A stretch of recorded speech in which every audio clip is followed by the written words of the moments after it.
Have you ever checked your credit report or received a call and discovered an account in collections without any warning? It's a frustrating and confusing experience, and it might leave you wondering how this could happen and what you should do next.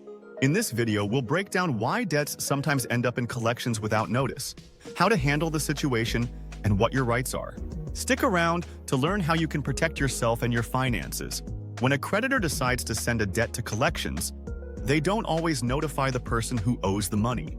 Maybe they tried to reach out but couldn't, or perhaps they didn't try at all. Either way, discovering this on your own can feel like a gut punch. So, what happens next?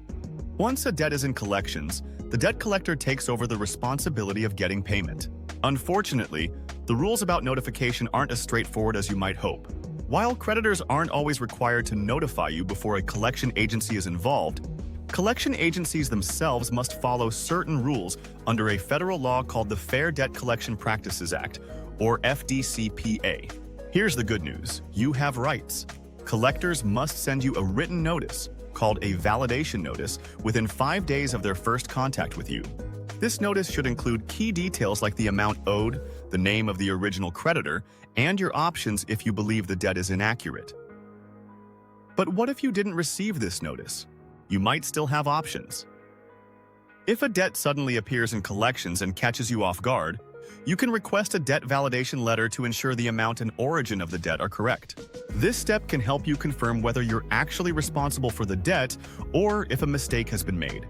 It's also important to know that mistakes in reporting debt to collections do happen.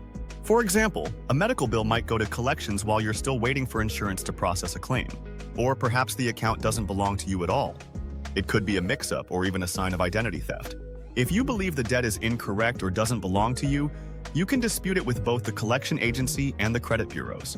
This is your right under the FDCPA and another federal law called the Fair Credit Reporting Act. In some cases, collections can impact your credit score before you even know about it. But here's a silver lining. Paying off collections can sometimes help you repair the damage. Some newer credit scoring models ignore paid collection accounts when calculating your score.